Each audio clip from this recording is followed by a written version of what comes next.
Somehow lately, I've gotten sloppy and disorganized. It's caused me to lose a lot of the discipline I had, which seems to feed back into my feeling less motivated to get organized and disciplined again. But I've decided to turn all that around, and I'm going to do it right here, right now, so you can see it. I'm going to spend the next couple of days completely reorganizing my life and getting myself back on track so I can be disciplined and motivated again. If you're also feeling less motivated or disciplined and you need a life reboot, let's do this together.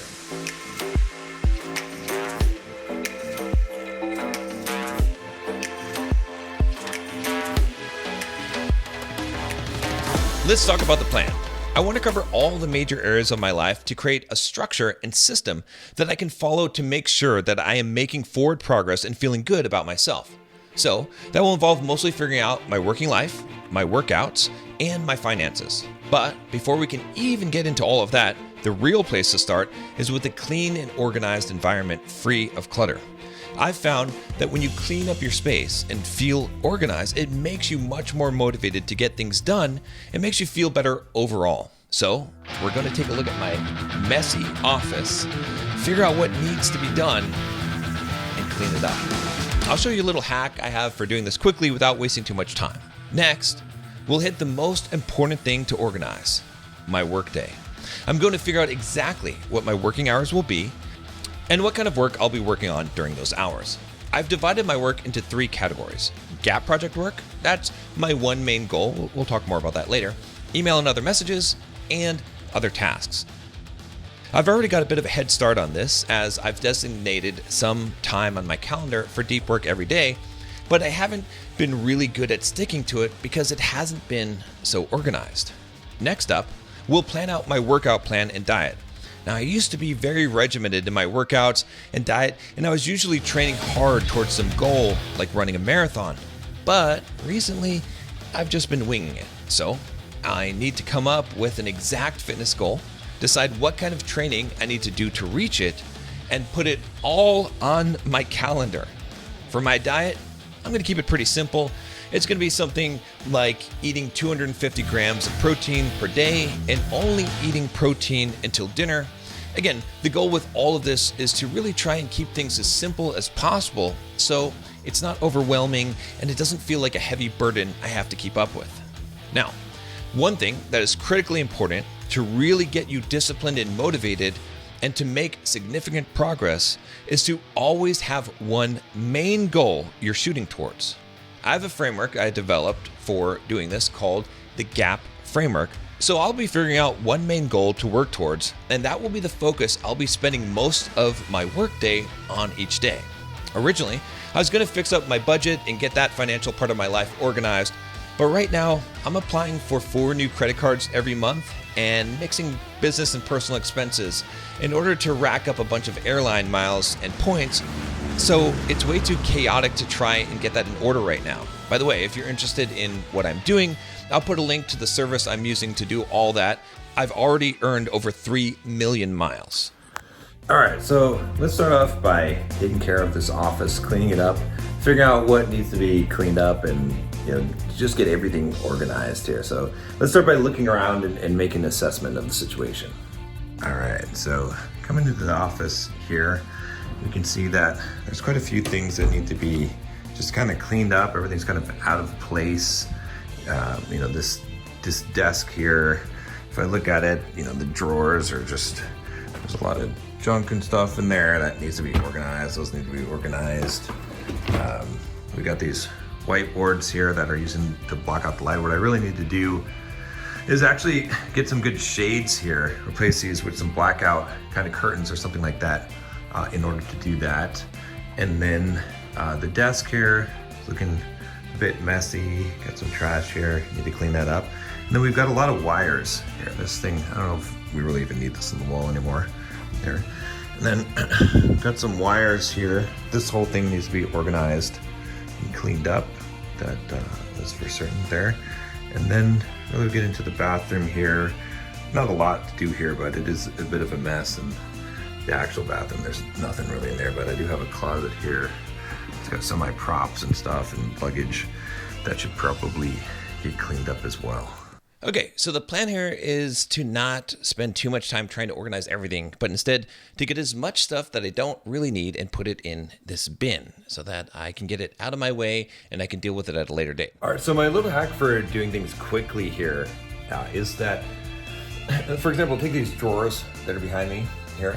Instead of going through all these drawers and trying to organize everything quickly, organize everything completely, what I'm going to do is I'm going to get a box, okay? And I'm going to take a lot of the stuff that I'm not sure if I actually want this stuff or that it's actually useful if I need it. And I'm just going to put it in this box, okay? So that the reason why is so that I can organize all the stuff that I actually need and make sure that everything is clean and organized without I can go through that stuff later at a different time, but I can be done with organizing this, that could just be in storage. Now, this might seem like kicking the can down the road, but in reality, I'm making it so that I can have a clean and organized working space for my day-to-day use. And if I really need something in that bin, I can always go and get it. But after a year or so, if I don't need anything from the bin, I can probably get rid of that stuff for good.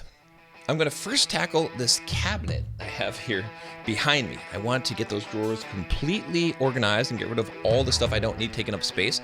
And I'll also try to hide those wires as best as possible. Next is this desk. I want it to be a nice, clean surface that doesn't have anything on it but what's necessary. I also want to go behind the desk and organize the cables as best as possible using zip ties, because when I see all those cables everywhere, it just makes me feel really stressed out. I'll also tackle my closet, where I have a lot of the props I've used in my videos and all my luggage, and I want to get that cleaned up as well as the bathroom sink. I want to create this feeling of peace and organization every day when I walk into my office, which will help me feel much more motivated to get things done.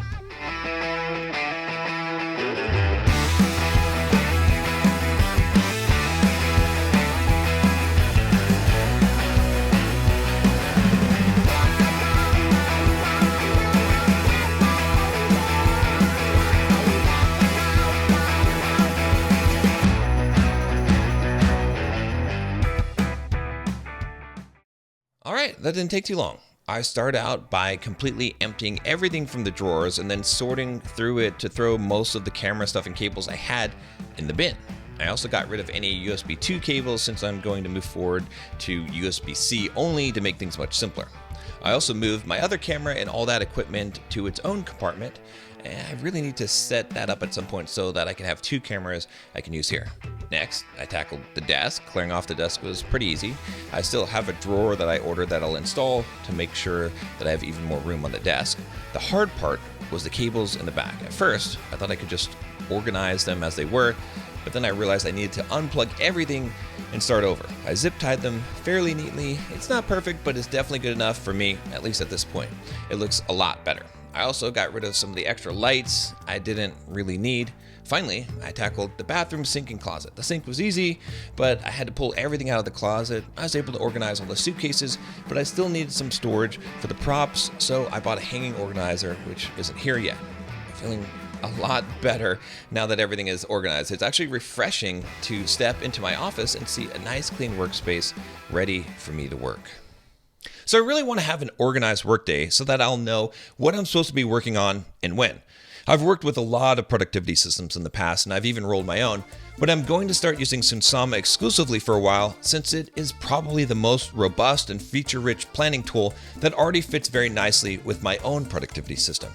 If you've never used Sunsama before and you want to give it a try, I'll put my affiliate link in the description below so you can check it out.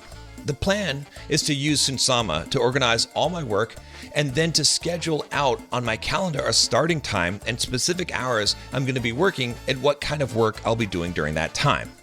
I already know the first 4 hours of my day is going to be devoted to deep work time, which I've already blocked out on my calendar. During deep work time, I'll be working on one big goal I'm shooting toward right now, which we'll also plan out a little later using my gap framework. I also want to set up specific time during the day to reply to emails and other messages so I'm not constantly distracted during the day.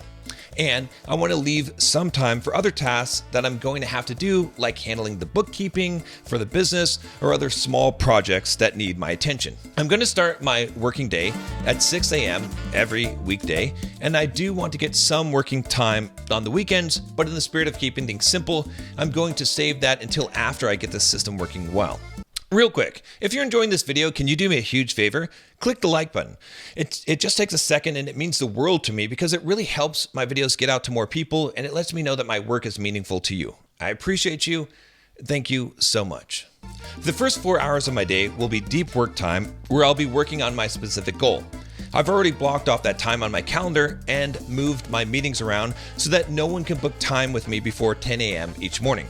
I've already got some workout time worked into my calendar right now, but I might have to move things around once I plan out the workout part. I'll just leave it for now and work around it. Wednesdays are my coaching days, so I try to put all my coaching calls on Wednesdays. Monday, I have a call for my financial freedom program at 10 a.m. and one at 6 p.m. And on Fridays, I record my Better Than Perfect podcast with my wife, Nicole, at 1 p.m. And I record in a studio, so I have to leave by 12:30 p.m. Those are all fixed times that I can't do much with. I'm tempted to say that I need 1.5 hours each day for emails and messages, but I'm going to limit it to 1 hour because that should be a reasonable amount of time. If I'm planning on working an 8-hour day, that gives me about 3 hours to work on other stuff, which seems reasonable. I'll just try to drop the times into the available slots for now.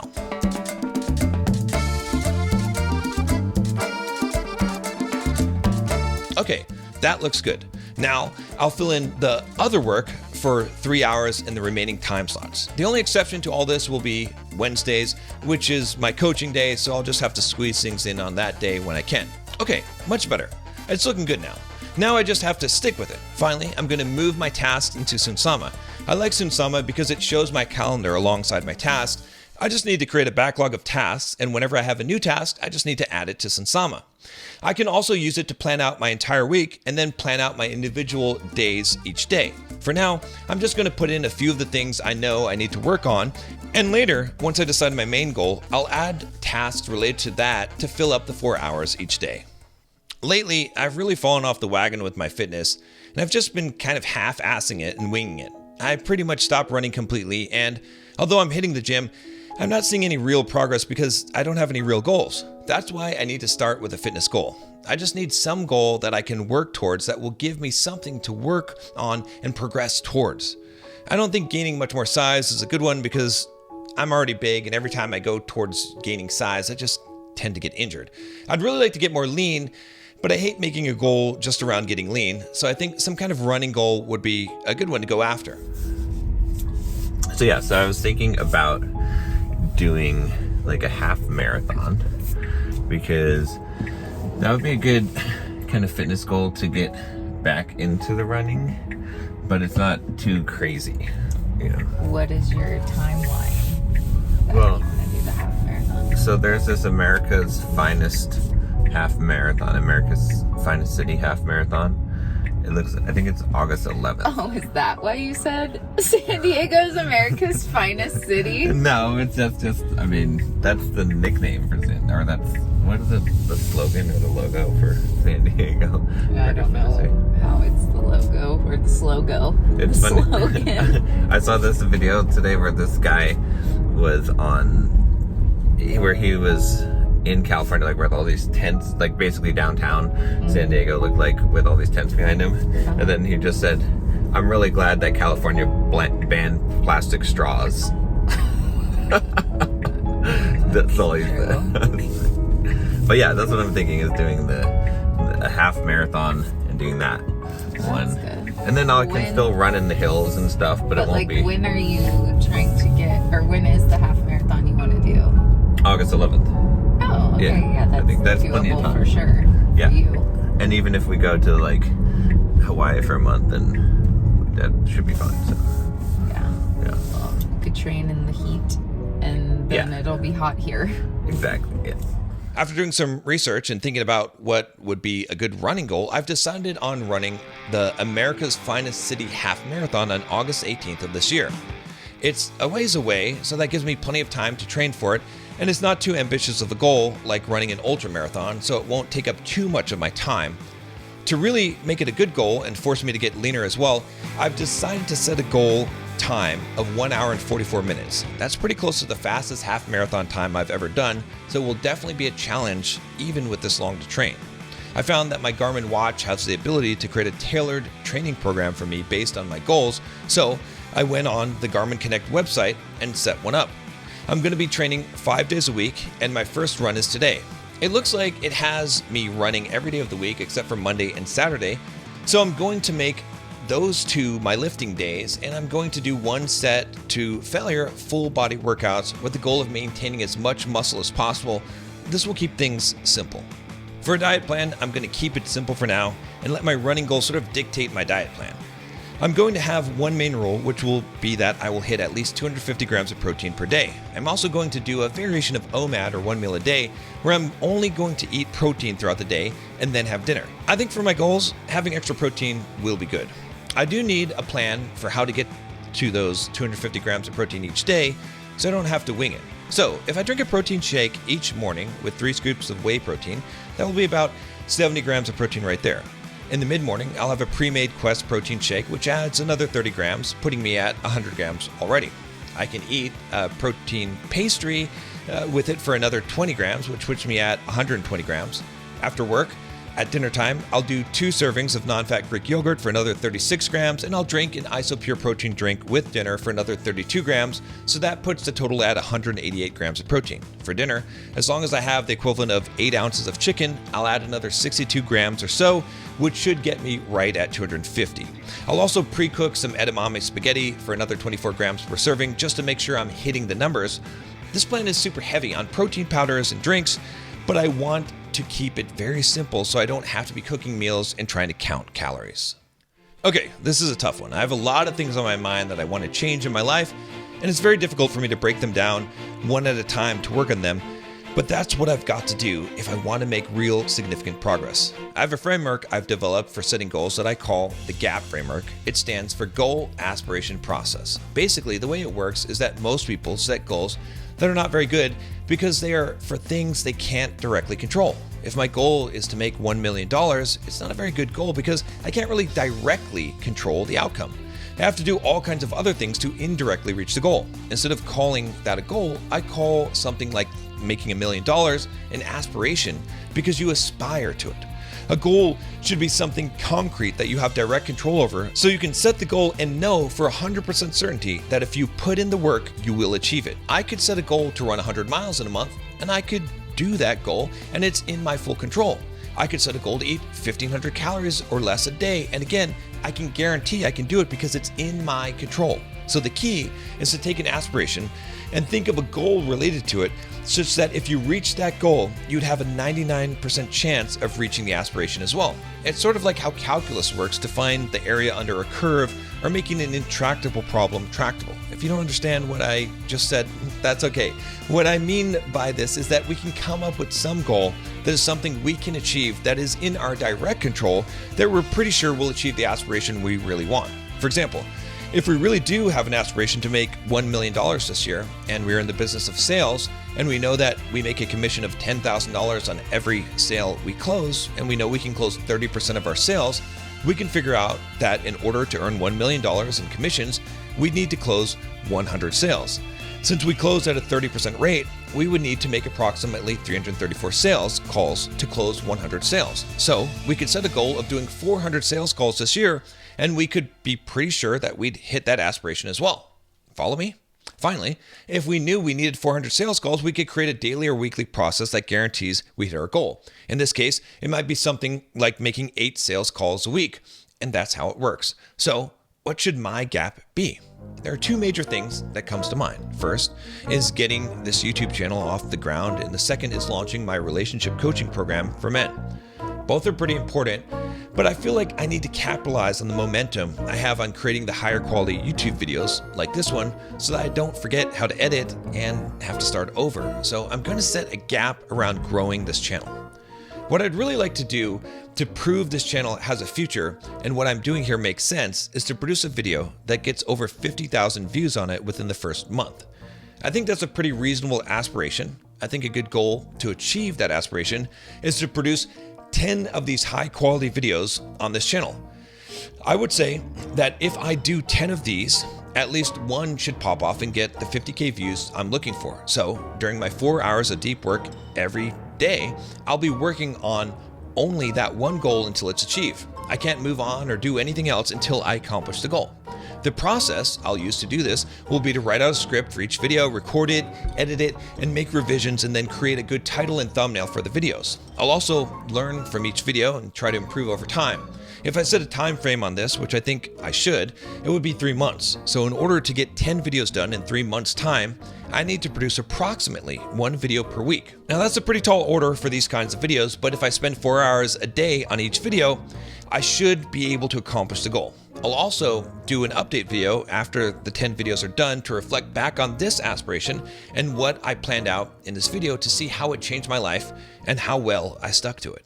Well, after planning all this out and starting on the plan, I have to admit I feel a lot better already. There was a small part of me that was tempted to abandon this whole thing when I set out to do my first run because I was starting to worry that I might change my mind and what if I don't really want to do this? But then I realized there is no reason to not actually commit to this and see it through at least for a few months. If, after that time, I wanted to get rid of this schedule or change it dramatically, I could. I also realized that even though I can't and shouldn't want to get back to the guy I was when I first started Bulldog Mindset, because I've grown beyond that person, I still need that Bulldog Mindset discipline that I had before. This is what has been missing from my life. At first, I thought it was a defect that I felt bad about myself when I wasn't pushing hard and kicking ass or doing crazy things. But now I've come to realize that it is an integral part of who I am. I enjoy the feeling of making progress and knowing that I'm a badass who does shit even when he doesn't feel like doing it. I know those of you guys who have been following me for a while have noticed it too. You have felt like some spark was missing, like the flame within John had started to die. Thank you for supporting me for all this time, and I have one thing left to say. Bulldog Mindset is back, baby. Let's fucking do it.